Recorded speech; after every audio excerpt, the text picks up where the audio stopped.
Stan, let's just jump into this where we can underwrite this deal. I'd like to look at it again and see how we can move forward, make the numbers make sense for us, and then really do what we were talking about, just finding somebody with money and then us together just tackling this deal, putting it in our portfolio.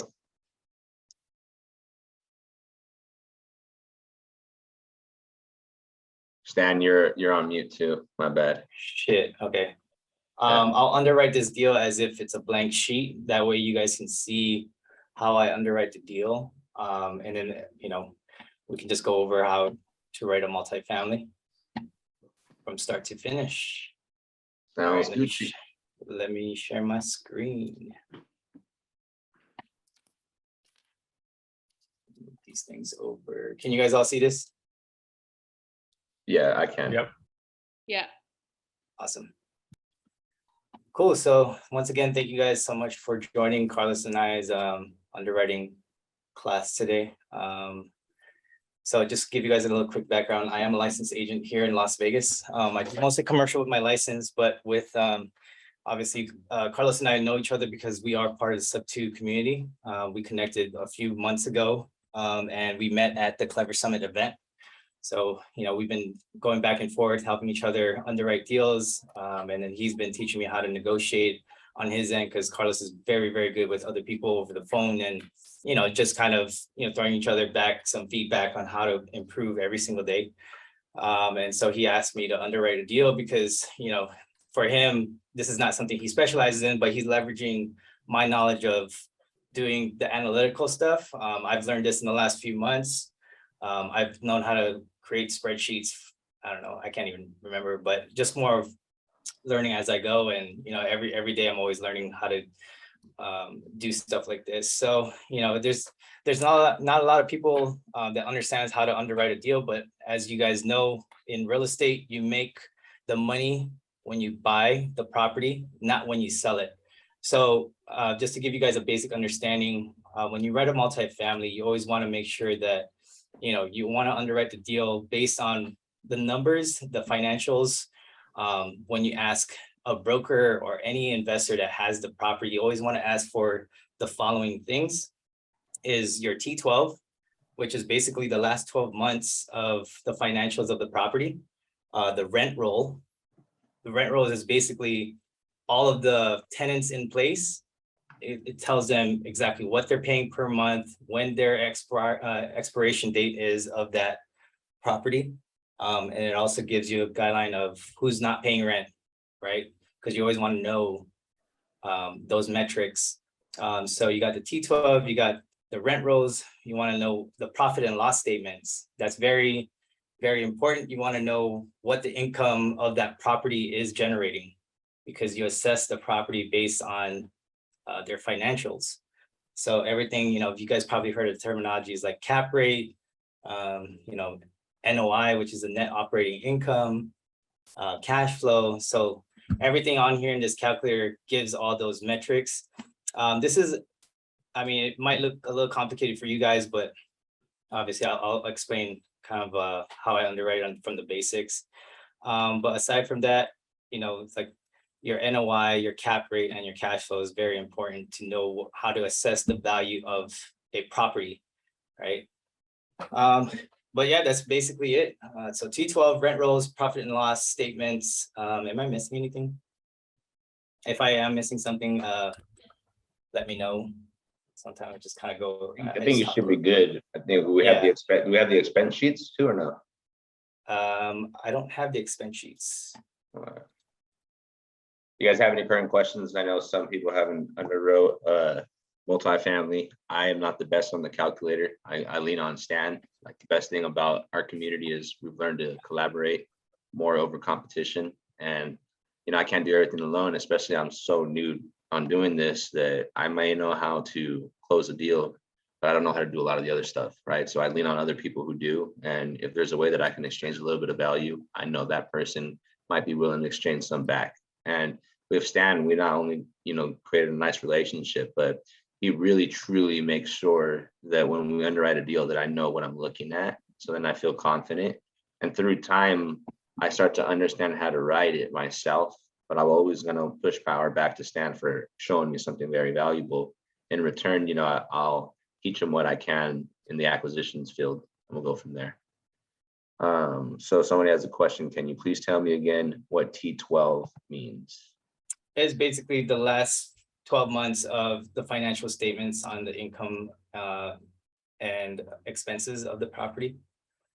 So your last. Oh, like what, the trending 12 or something, or no? Trailing 12, yeah, trailing 12. Trending So 12. it could be called the T3, which is the last 3 months, or the trailing 12 months. Typically you want to get as current to date as possible. Sometimes we get, a lot of brokers don't want to disclose a lot of information. So that's kind of like the hurdle with a lot of these brokers that you'll notice in commercial. If you're dealing with an agent, a lot of the times they're very, very, unless you're sending an NDA, you're sending over your proof of funds, which is very important that, you know your customer or your buyer. That's the main things that they ask for. Is you never, like for me, I never want to start doing a deal on the lease side or when I represent buyers without getting their proof of funds, just because a lot of these guys kind of bullshit and, say, hey, I want to buy something. And then when you ask them proof of funds, they ghost you. So that's pretty common that you'll notice if you guys are dealing with people like that. Stan, can I ask a quick question about that? Sure. There's a proof of funds that goes around inside sub 2 that PACE sends out. My wife's the real estate agent, and I know sometimes when she's dealt with investors and proof of funds that don't directly come from his bank, they won't accept it, or they don't, or there's even some illegal ways to use it. Yep. What usually the rules and laws like behind that? Do people just use his proof of funds, or how does that get used?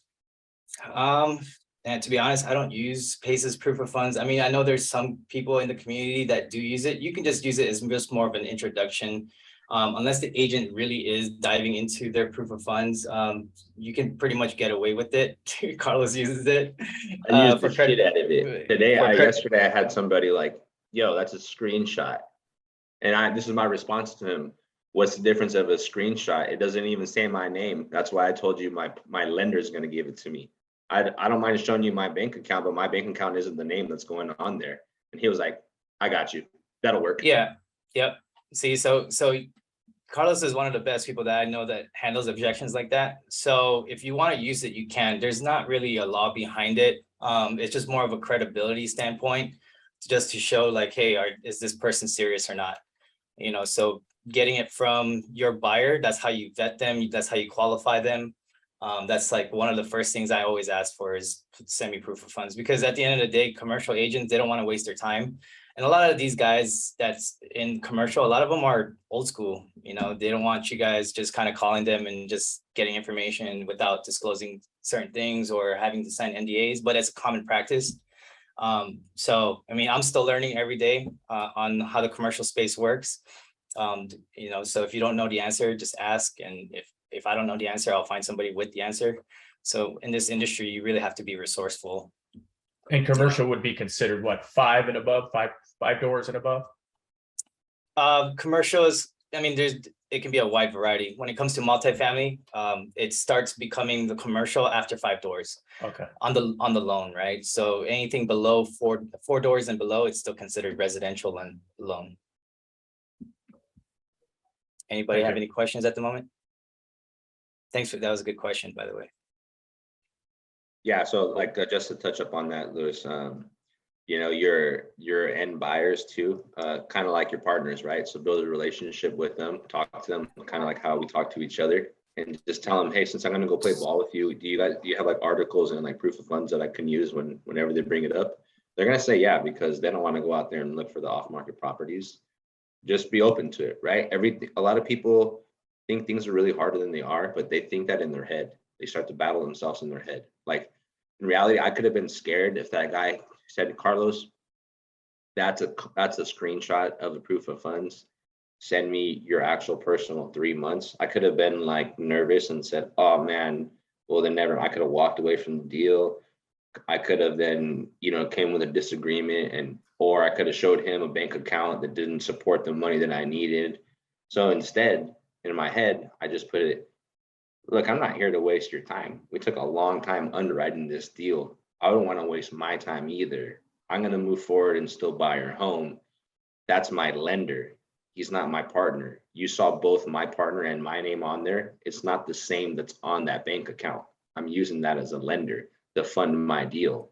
I use lenders for all my deals. And that was it. And he was like, okay, I'll sign it later on when I'm off of work.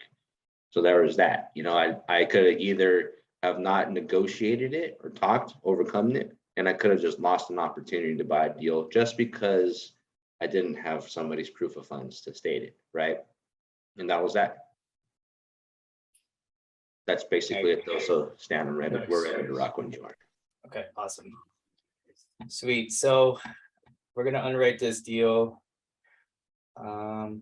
Just want to make sure, is it this is the address that he sent us to, right? A Harvard triplex, or am I looking This at is the that wrong one? Mississippi one, right? Or no? Let me see. I thought it was, hold on 1 second. I think it might be the wrong one. Give me a second. I'm just Yeah, it's looking at it now.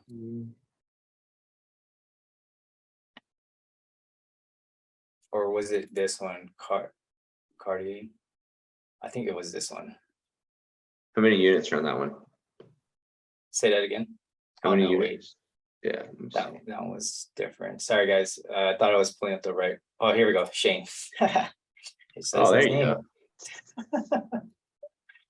That's too many files. Let me make a copy of this. Here we go. Put it side by side. So I'm gonna start this from scratch. So I'm just zero out everything. So.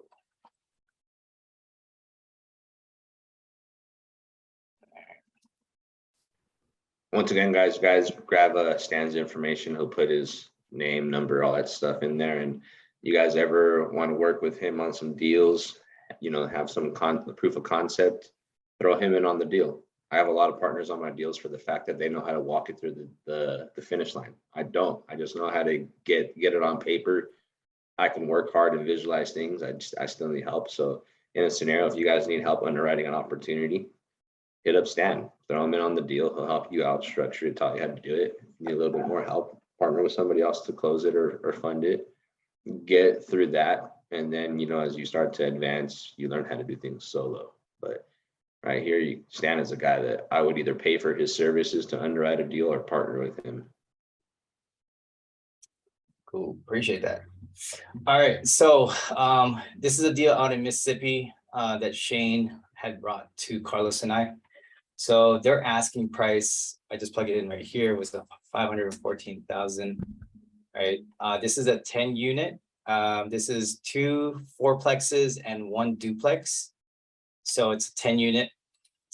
So when you write this in this calculator, this is a pretty straightforward deal, which is nice. You know, they're all 2 1s, 2 bedroom, 1 bathroom. They're all, you know, 1 unit right here. And then I just place, you know, the square footage because you want to compare every unit with other units in the surrounding areas. In commercial, a lot of the times, a lot of good deals don't come on the market, but if you guys want to look for the you know, what we have is called a multiple listing service for commercial. The popular websites, if you guys want to write this down, or I can put it in the chat room, is called LoopNet. And then there's Crexy. Those are 2 main ones that you can create a free account with. That's where I get a lot of my on listings.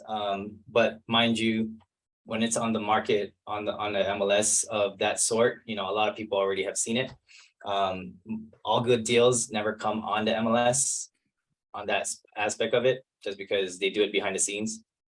Another one that I would highly recommend if you have the budget for it is called CoStar. CoStar has the best commercial data, in my opinion. But it's 400, I believe it's like $400 a month.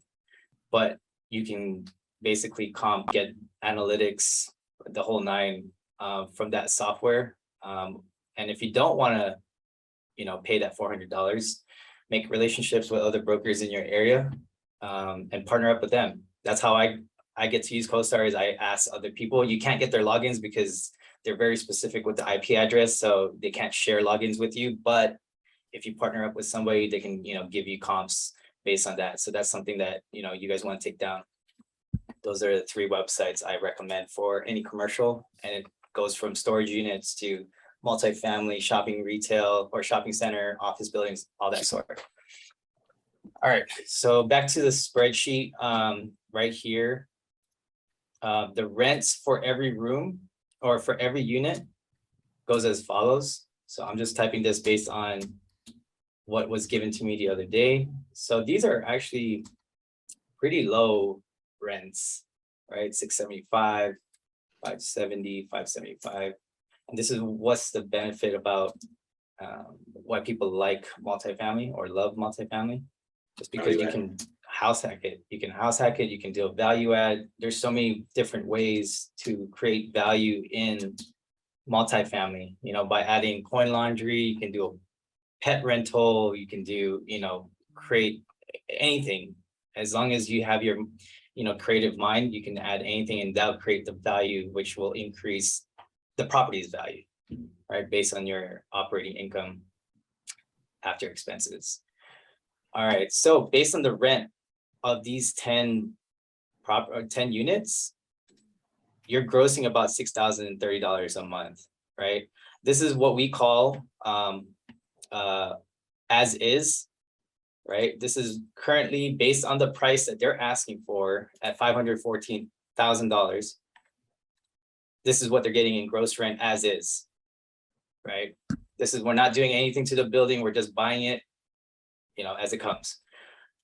There's another terminology called pro forma that we use, which is basically the future projection of rental income or what's considered after you stabilize the property. So when you stabilize the property, that means that you're renovating it, you're making it look better than what's the current condition, and you're adding all the value to the property. That's what we call the value add. So when you hear somebody in the commercial say, you know, I want a class type, class C, which is basically, you can tell based on the rent that this is a class C property. The pro forma that they want basically is saying, I want to add value to this property, but once I stabilize it, I can get it for $700 a month, right? This is what we're underwriting it with, is if we put some money into this property, let's say, I don't know, $50,000. After I put in $50,000, I can get about $700 in market rents. Because right now, based on this, his highest rental income is $695. I'm just going off of I'm just going $5 more, just for easy numbers. So you're getting about $7,000 a month. Is everybody following? Anybody got any questions so far?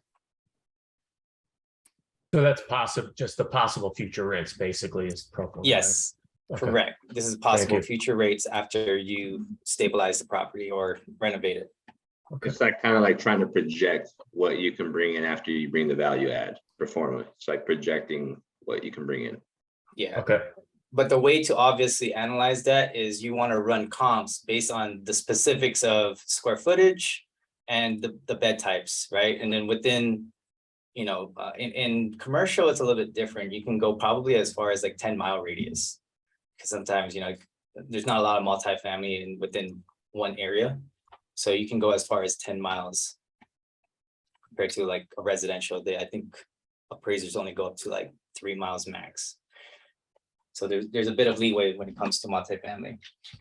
And so when you're comping rents, sorry to interrupt. So when you're comping, you're looking basically for rents in that area.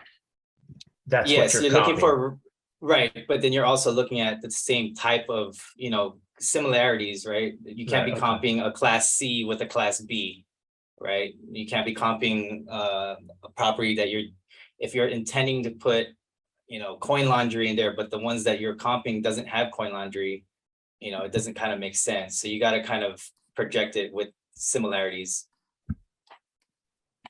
Okay, so this is as is 6,030 pro forma. We just kind of gave it a number of 7,000. I don't know what the comps are in that area, and we want to be conservative. You want to underwrite as conservative as possible, especially in the market that we are in right now. You can't bet on appreciation anymore like we did a few months ago, right? You can't bet on 20%, none of that. You got to go back to the basics and be as conservative as possible, because that's the last thing you want is you don't want to be over leveraged and aggressive with these. And then you're gonna, you're gonna mess yourself up. All right, so property tax. So we're gonna go right here in the operating expenses. Property tax for this particular property is $4,870.53. As you notice, when I plug these in right here to the right, it's also converting it into this property taxes by month. So each month it's $405.88 for the property taxes. So everything is connected with this spreadsheet. In the blue is what I put in for my inputs, and then anything in the white is basically automated formulas. For the insurance, I believe we just kind of give it an estimate based on what the seller was telling Shayne, $333 a month. For gas and electric, it was $0. I believe tenants paid their own gas and electric. For the water, each month was about $500. Sewer, it was $0. Garbage was $500. Lawn and snow, $0. Total RUBS.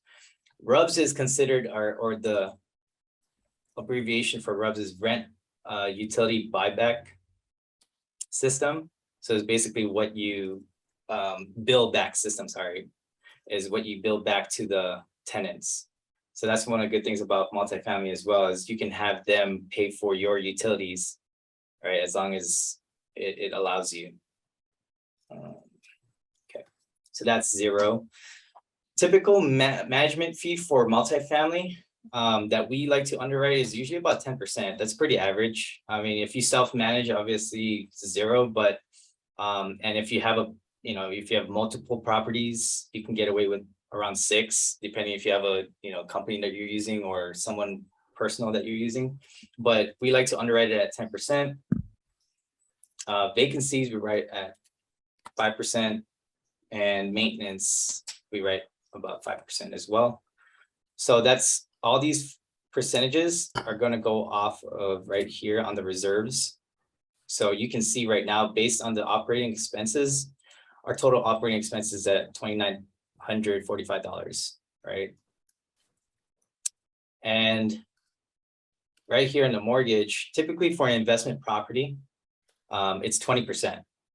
Sometimes we write it at 25, but for easy numbers, we're going to do 20% today. And that's pretty standard unless you're doing a seller finance. But we're going to do like a traditional, conventional loan, 20% down. Interest rates, I know that we're underwriting right now a lot of things at 6.5 and at a 30-year loan term. So this hasn't changed because we don't, the purchase price I haven't input, but let's pay attention to this, right? So we're going to write it as 514,000, right? Let's say we're going to buy it at the asking price. Okay.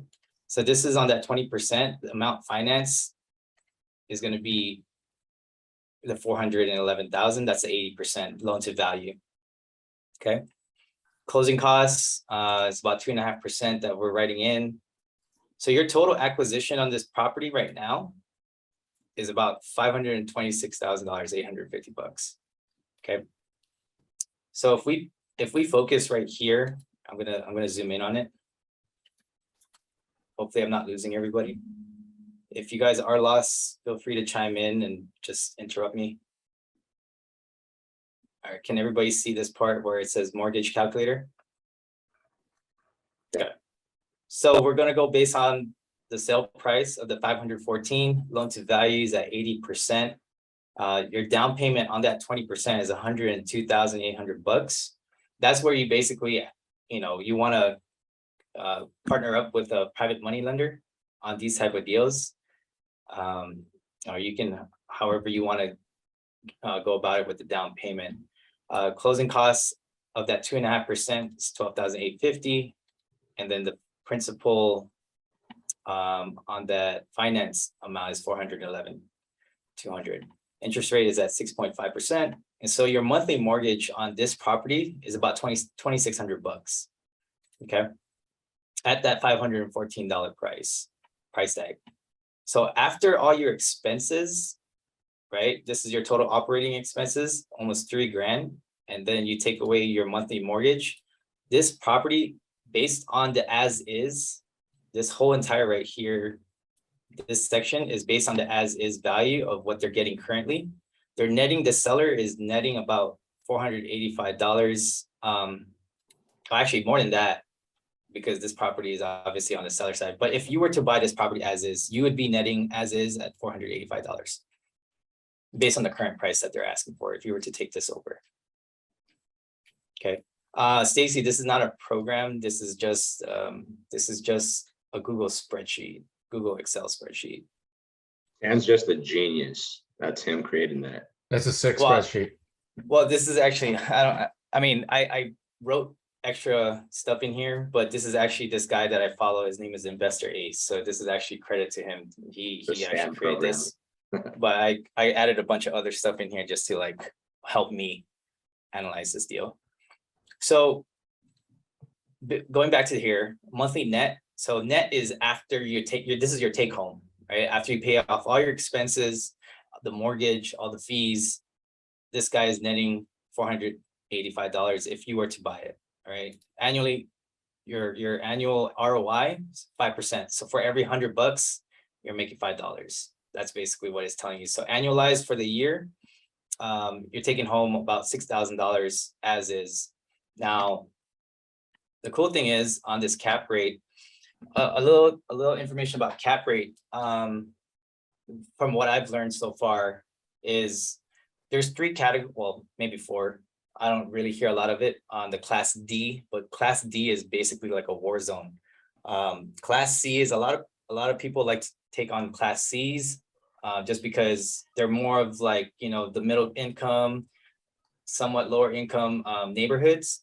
They're a little bit less, like the finishes are a lot more older and outdated. That's why a lot of people like to do the value adds on them. But just a little background on cap rate. On cap rate, the higher the cap rate, if you're hitting, you know, like the 10, 12%. Oh, yeah. I thought. Somebody wanna- Josh, can you mute him, please? All right. So on the cap rate side, the higher the cap rate, the higher the risk, right? The more risk you're taking on the property, just because your property is in a lot higher of you know, needs. So basically what it's telling you is that, you know, once you stabilize the property, the cap rates go a little bit lower. You're starting to see more on like the 3 to 5.5%. That's when you know that the property is stabilized, is when you start seeing the lower cap rates. When you start entering into like that 9 to 13%, you know that property is going to be high risk. Now it's going to be a little bit different when you're entering in more of like the Class B and Class A, right? So Class A obviously is more of like your luxury. If you can think about it, it's higher finishes, better locations, like top notch, right? Those are the Class A's, and then Class B's, as you can tell, is more of the in-betweens. Still good finishes, better neighborhoods, lower crime rates, and all that. So those kind of, you can kind of figure out, you know, higher cap rate, higher risk, lower cap rate, stabilized, and better neighborhoods or better condition. So if we go down here, right, when we base off, They had that question right there. It says, oh shit, I missed high it. Sorry. class, you want high cap rate? No, high class. So the higher the class, right? There's Class A, B, C, and D. I always only hear about A, B, and C. I rarely hear of D's. These are war zones. Not a lot of people pick those up, and those are usually, I guess you can tell also by the years, right? I think the rule of thumb that we're kind of using is more of like the 10 years. If it's built in the last 10 years, it's Class A. If it's built in the last 20, Class B. If it's 30 or more, then it's Class C, and so forth. But you don't want a higher cap rate. That means, I mean, you can go for a higher cap rate. It's just a higher risk to your investors or yourself. So that means, you know, you got to take on a little bit more than the average property. There's So explain a things that little need to more, be- like, right, a lot of people think that, you know, the higher the return, the better, right? So that's probably why people, at first, when I first seen it, I was like, oh yeah, you would want a higher cap rate. But I had learned from a buddy who owns a commercial brokerage where I live in Palm Desert. He explained how you explained it too, the risk factor to it. It looks good and all, but the risk factor to it, that if the lower the cap rate, the more stable and secure your income will be and your profits will be. And though it's not like, oh, I'm getting 10% on it, like how you see an ROI or something like that. It's just if you can explain what makes it risky when it's higher. Is it what could be your reasons why it makes it Yeah, higher? I mean, there could be a lot of factors when it comes to the higher risk, right? Crime rate in the area. There's a lot of like the building hasn't been up to par. It wasn't maintained really well. It could also be, under market rent, right? Could also be a factor of it. Your current rates that market rents is at 1,000, but you're under renting it for like the 450, 500 also can play a role into the cap rate. And then also whatever the location is, maybe in an older year, there's a lot of factors when it comes to the cap rate. It's not just one thing, one specific, but there's a lot of things that could come into play when it's a higher risk of the property. Maybe it's just been sitting on the market too long. Nobody wants to take it just because, they don't see any value to purchasing it. Sorry, I didn't mean to interrupt you. Where does the Section 8 housing, where it's government funded, where does that fall in the spectrum? I'm not too familiar with Section 8. I know some of my friends do it, but I've been hearing more so it can play a good role for a Section 8, just depending on the type of people you put into the properties, just because they are government assisted, but it all depends on how your relationship is with that tenant, right? Not all Section 8s are a terrible area, but I believe most Section 8s are not in the greatest neighborhoods either. But I think there's some, like for Las Vegas, Section 8 doesn't necessarily mean that it's in that one spot of the city. It could just mean that this family, I believe, is just needing government assistance, and you could have them as a Section 8 tenant in your property, and they can still take good care of your house or your property. But that Right. would typically fall into more of a Class C if you're kind of going by PSC. class, yeah. Yeah, that was There's a Because there's a limit. complex in La Quinta right next to a Costco that's like low income, or they help you out, but it's like really nice inside. You get me? So it's like a nice looking property. It's newer, built in the last 10 years. Really, really nice. But the rental rates are real low for like low income government assistance. So what Stan is saying too is that it can be homes that the government's helping you out with. It doesn't have to be an exact location that states Section 8. It could be like a whole bunch of different places, or it can travel with just where you're going. Yeah, because you can be an investor and be like, hey, I'm going to tailor my properties to, specific of just Section 8 people. You could buy a 5-plex and be like, yeah, I'm only going to cater to Section 8. But it could be in a Class B neighborhood. It's just that, you're the investor willing to take on those type of tenants. And normally if there's Section 8, if you're like written out your personal properties, don't they get checked up on? Like they have to keep up like the interior and stuff, don't they? I would assume they do. Yeah. But I've never done a Section 8, and so I don't have any experience to elaborate on that. But if somebody has any expertise that, we could reach out to and get some information on it. Okay. Anybody else have any questions for now? Is that good? Okay, we're good. All right, so let's go over here, stabilize. So if we're going over here on the stabilized side, $700 a month, this is obviously what I've already explained. This is what our future projections, if we were to renovate, increase the rents, maybe add in a few more things to create that value so that people are willing to pay a higher rental fee.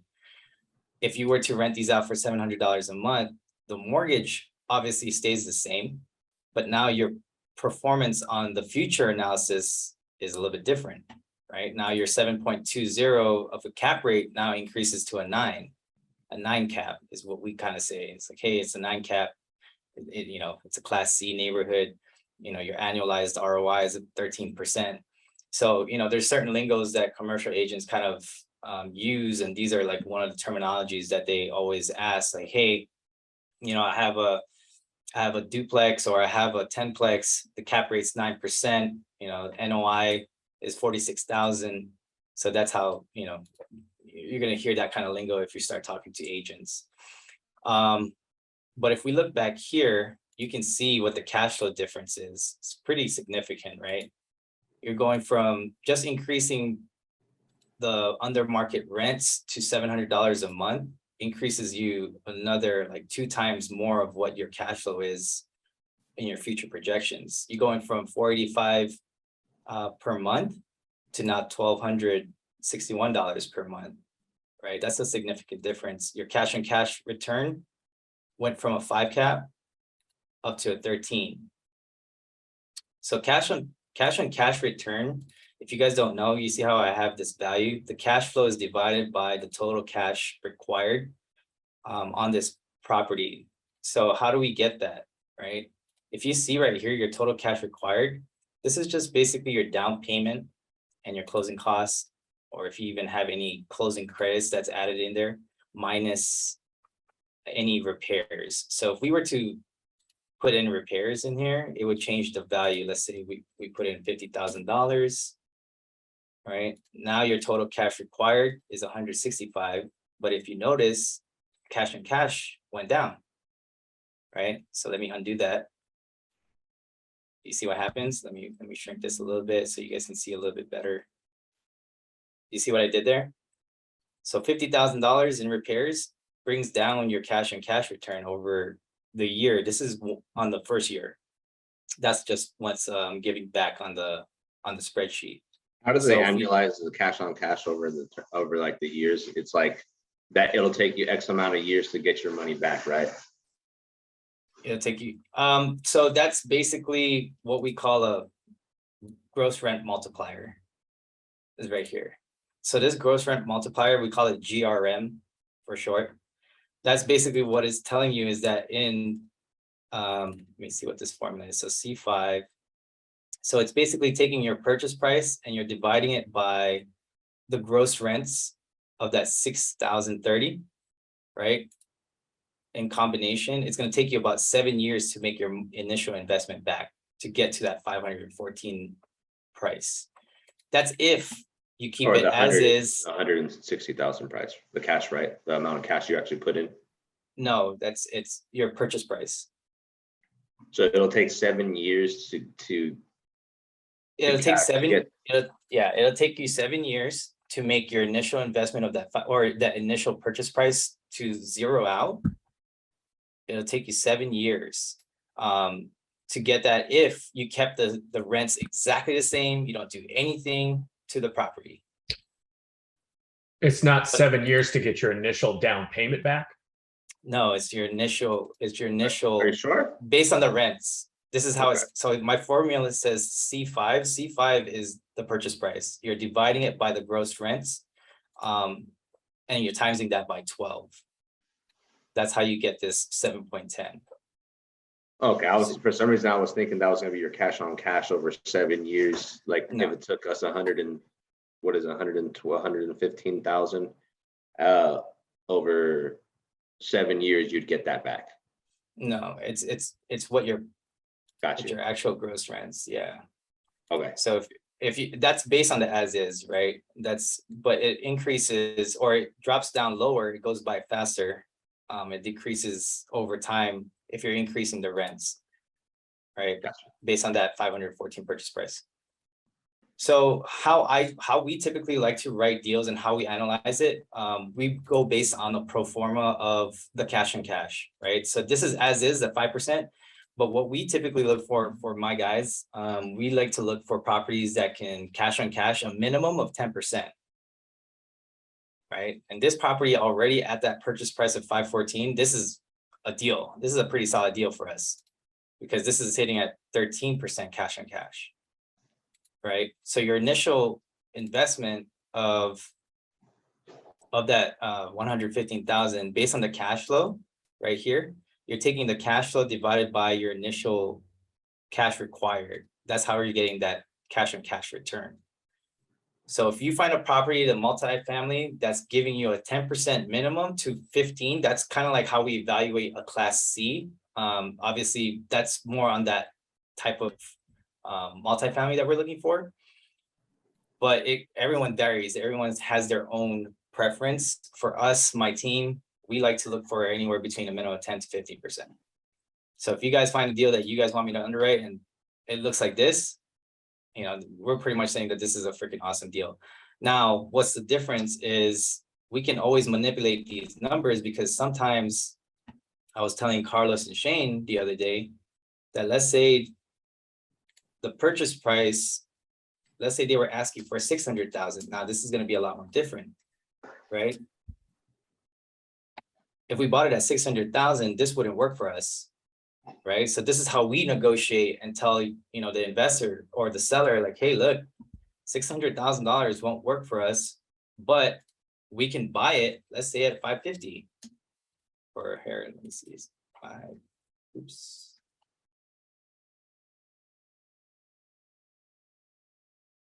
Right? You see how big of a difference that just made? $50,000. So it went from the 7.35 cash and cash at 600,000, and we say, hey, no, we need $50,000 off this. Now, if the deal works, just from that slight manipulation on the price tag. So you're starting with the end in mind and then just backing your way down to what, hey, this is my price, and you guys aren't Yep. going, it's where you have to be. Exactly. Nice. So this is what I'm saying. Like you make your money on your buy. Your initial buy is when you're figuring out that this has to work for me based on these numbers, right? And you can manipulate it however you want, but you know, this is how we've negotiated $200,000 off of a portfolio with wholesalers that were trying to hit us over the head with 10 grand. I think it was like $5,000 a door, and it was like a portfolio of only 24 units. You know, we're like, no, it's not going to work for us. You guys are overpricing these properties, but you know, we'll get it for 1.4 million instead of the 1.6 that you guys asked for. And they're like, yeah, that's fine. Because they knew that they were trying to get us for the wholesale fee. So this is just like the basics. Sorry, my daughter is blocking me. What's wrong? You want milk? All right, give me a second. I gotta get her. I'm getting bossed around by a 2-year-old. So continue, Carlos. I'm gonna get her some milk real quick. Second. I got you. Does anybody have any questions aside from what Stan's answering? Because he's the man to answer all those questions for multifamily, for commercial. Anybody getting some value from this? If you are, just type yes in the side chat.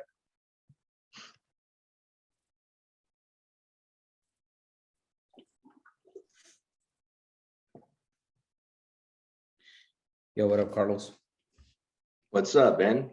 What's going on? Not much. I was underwriting that deal with your friend Bailey. Okay. I And we still have basically- that. We still have that multifamily too. Yeah, we have this one, and then that one. We'll have Stan underwrite that one maybe on Sunday, and we'll educate the powerhouse again on another Zoom. Okay. And I think if we continually have this, a lot of people in here will actually start to learn how to underwrite and use calculators just by watching this. Yeah, It and costs this a lot one, of money for people to learn how to use calculators and how to underwrite. And it's cool because right here, it's like we're exchanging value. And right here, we're learning a class. We're learning exactly how to do this. yeah, because this one's on a actual seller finance. So the owner's wants to seller finance the 3 buildings. Got you. So Yeah, I'm definitely down for it. I think Yeah. this one too. I think we're just looking at as a conventional buy, but I think this one is already given to us on the terms that the homeowner is willing to give us. And you see how we already put a performer where we already see a nice return. yeah, Well, I haven't even gone in there and negotiated it. This lead just came from Shayne. We're underwriting it, and then I'm going to go in there and negotiate it just a tad. yeah, that's what we want to do with this guy too, because he kind of gave us a ballpark of what he wanted for the 3 buildings and what he wanted down. But the guy's also like, well, I'm open for negotiations. So it's like he's giving us the info, and now we can just obviously underwrite it, figure out where we need to be for it to be a deal. Okay. So what changes in this process if it's a seller finance? Basically, you're still negotiating the sales term and you still Well, I mean, negotiate. Yeah, so like it just depends, like if we can negotiate less money down, right? Because typically when you get a conventional loan, they're gonna want 20%. So Right. if we can negotiate less, then our cash on cash is less off the bat. We can adjust the terms or like the interest rates are not gonna be around 6%. We might be able to get 2-3%, right? So it can become a little bit more favorable for us. So Well, it's gonna back be it very out the same favorable. where you're comfortable. Yeah, so it's gonna be a lot more favorable when it comes to seller finance terms, because obviously you can negotiate a lot lower than what your traditional, conventional or SBA loan that you're trying to do.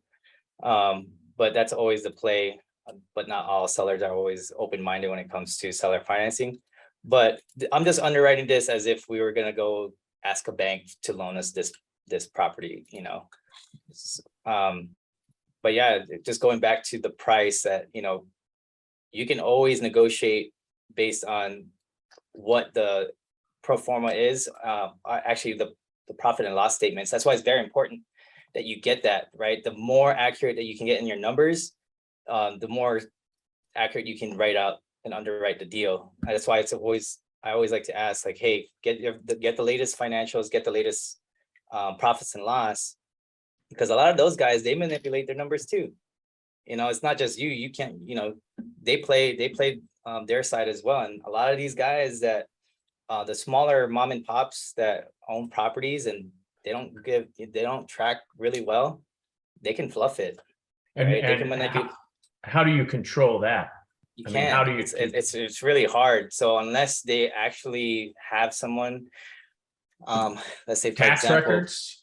you can do tax triggers and you can just try to get as close as possible.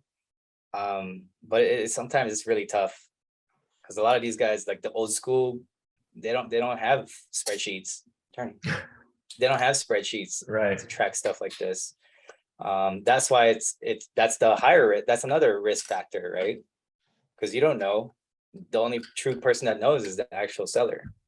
So then you can But you kind can of go through underwrite your it. due diligence, right? Yeah, exactly. So you can underwrite it however you want to make it work in your favor, right? And so for this, let's say, you know, we're talking about potentially wholesaling this to another investor because these numbers look really good based on what was given to us so far, but they haven't given us the full financials. So this is just based off of an estimate of what we are thinking based on what she's given us so far.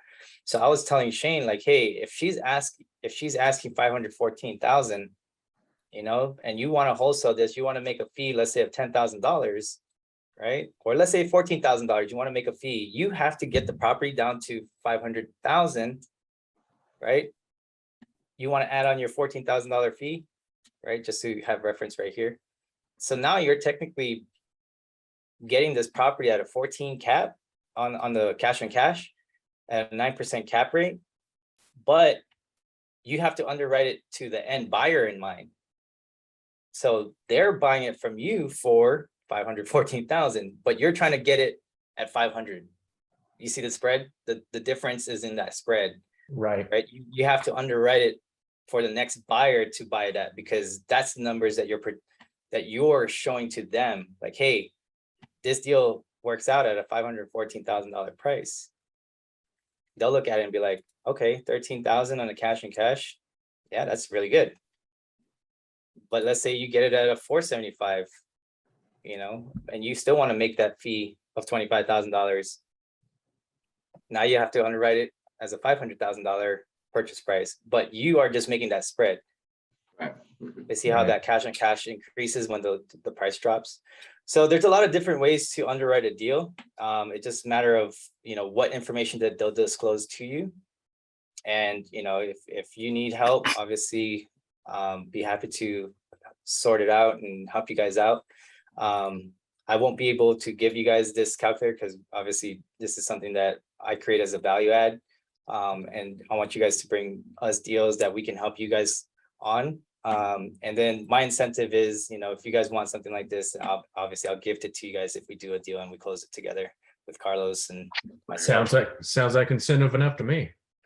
Yeah, bro, it's crucial incentive. And he's educating you. I know my buddy Omar Lopez paid a lot of money to go to an underwriting class. You know, it takes like a weekend and it's fucking a lot of like 8-hour cramming of learning how to use it. And right here, if I can bring a little value, I'm glad I met Stan because this is valuable. There's not many people too in the sub 2 community that do it very well. And you'll see, like if you're in the sub 2 community, you'll see a few people who host them, not many. Stan and I are going to be hosting a lot more for the powerhouse and for ourselves too. We want to build, I want to educate. He wants to make some more money. We're trying to scale. So it's open to you guys as well in exchange for some type of value.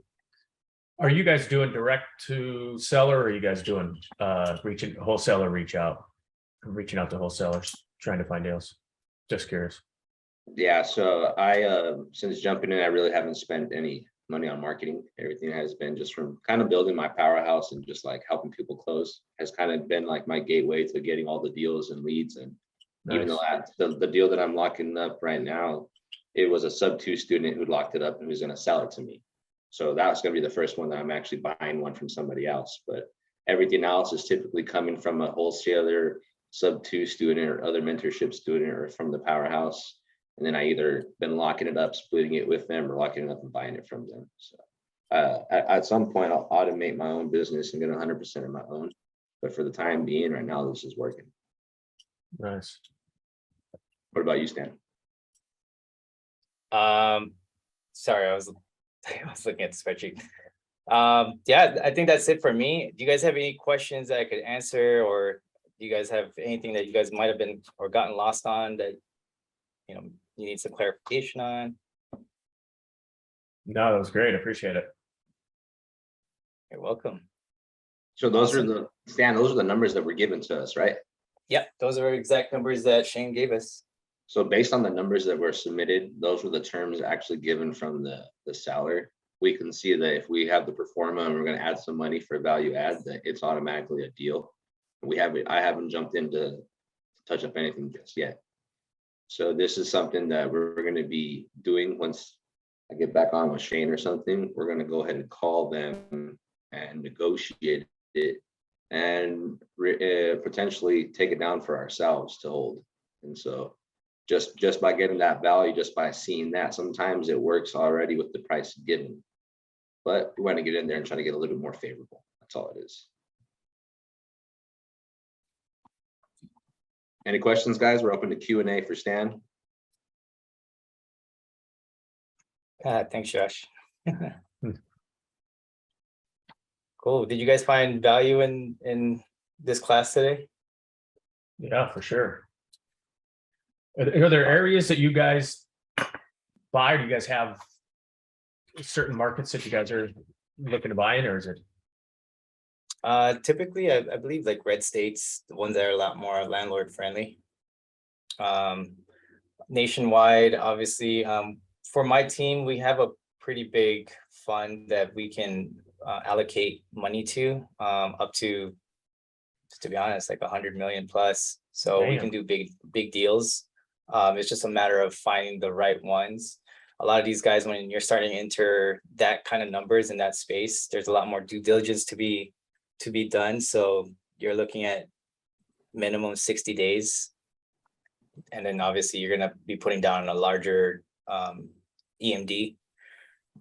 So, obviously I don't want to go over a lot of people's heads, but everyone's still, these numbers get really crazy when you start doing a lot more units. But yeah, if you guys find any deals, preferably, Texas, Las Vegas, Florida, is our main ones, or my main ones that we look for. But if there's deals like on the East Coast that you guys think that might be a good deal, present it. Hit me up. Hit Carlos up. I'm gonna leave you guys my information on the chat. That's my number, so you guys can just text me directly. Introduce yourselves so I know who you guys are. Don't just randomly text me and like, hey, this is so and so. Hey, it's Ben Martinez here. So just real quick on because I'm a little bit more into the lending side of the business. I got into Gator lending, and obviously I'm teamed up with a couple of private money lenders as well. As far as like your multifamilies, like when you're taking out properties, you guys are mainly buying or you guys do wholesaling as well? For us, for my team, we're mainly buyers. I help people if they want to wholesale, like this one in particular, Shayne is wanting to wholesale this. Sure. Yeah, but we're always constantly looking for wholesalers to bring us deals. So, I mean, and not that I'm just trying to wholesale, I'm in the same boat as Carlos. We're trying to build our portfolio as well. And we're willing to partner up with people. So it's good to know somebody that we can actually bring deals to and that can actually properly underwrite them, because there's a lot of people that think they know how to, underwrite deals, but they really don't. Yeah. I mean, your calculator there, it's pretty legit. thank you. Yeah. Yeah. I try to learn all the time the one he uses, and I'm like, I'm like, can you restart again on how to do everything? This one's not even as hard as the other one. This one's actually really easy. Just This one looked a lot simpler, dude. A lot Yes. simpler. a lot simpler for sure. Do you guys fund your EMDs for your multifamilies? Say that again. Do you guys fund your EMDs for your multifamilies, or do you have somebody that does it? Yeah, well, for the multifamily, yeah, we usually have somebody that funds it. But I mean, we're always open to, open to other people lending.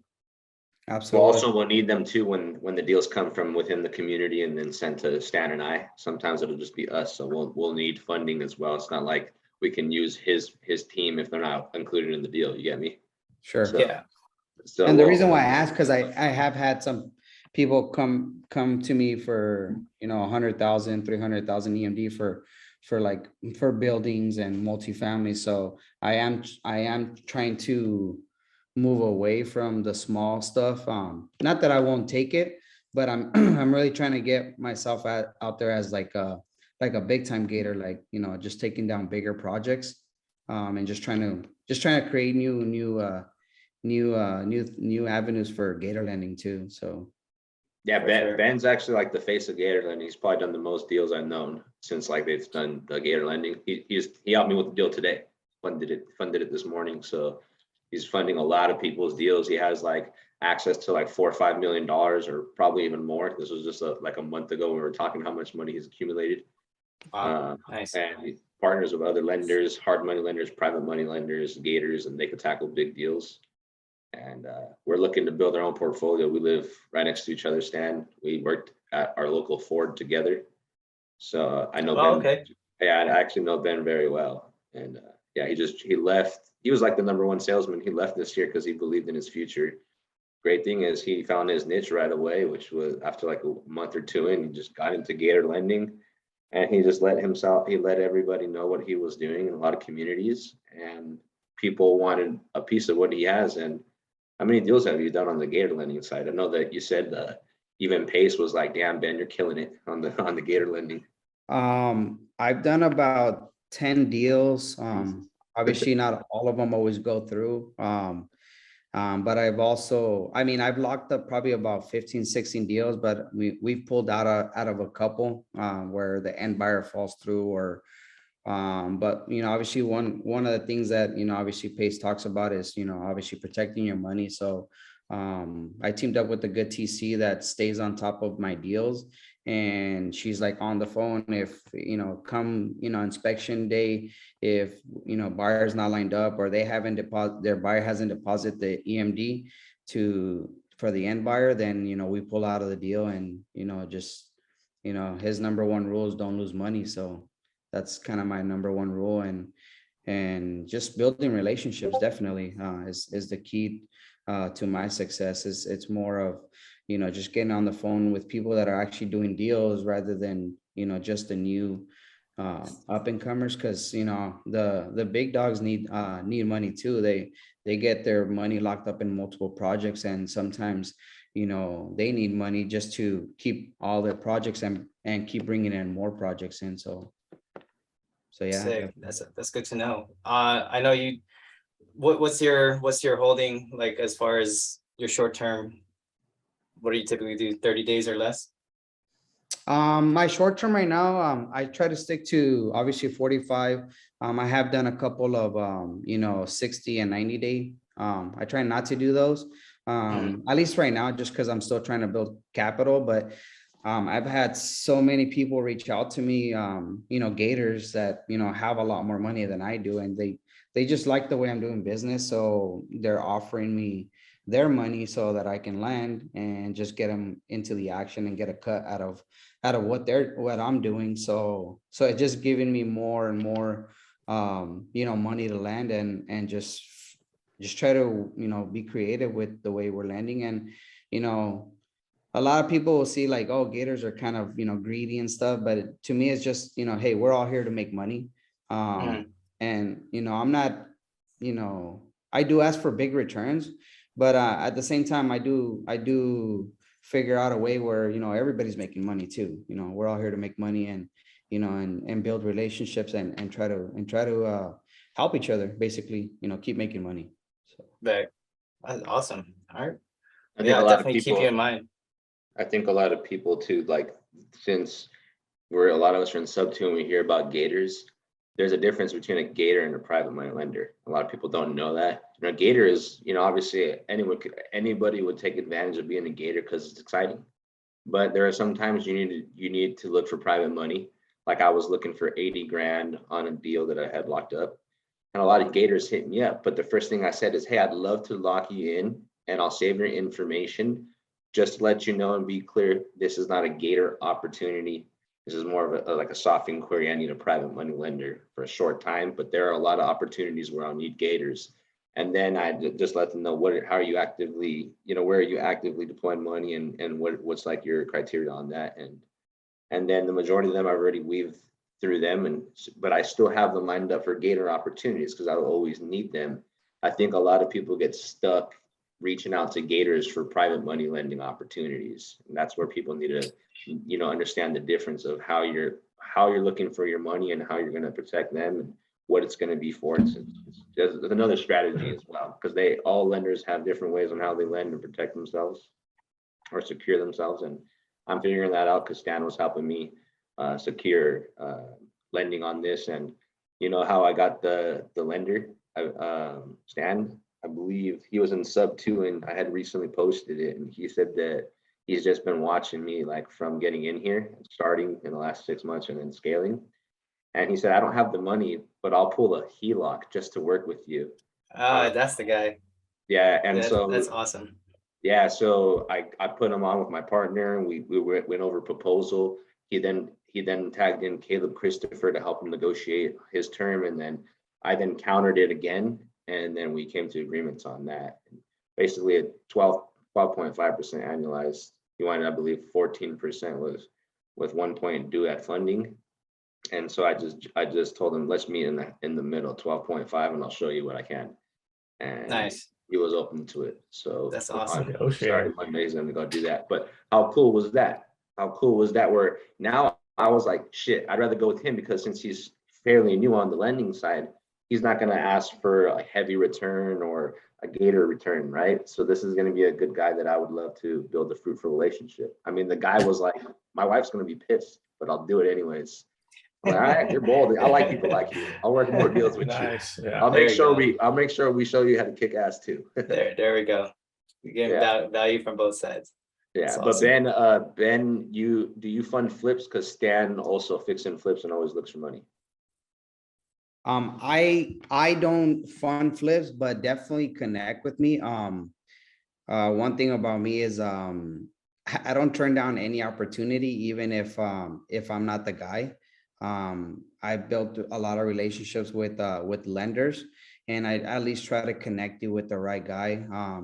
And the only reason I take time doing that, and I really do go out and try to kind of shop for you and try to find somebody that will do the lending, is because I want to keep that relationship open, and I'm trying to hopefully land on another opportunity. So a lot of people are like, dude, they're like, I'm surprised you're taking your time to go out and find somebody for me.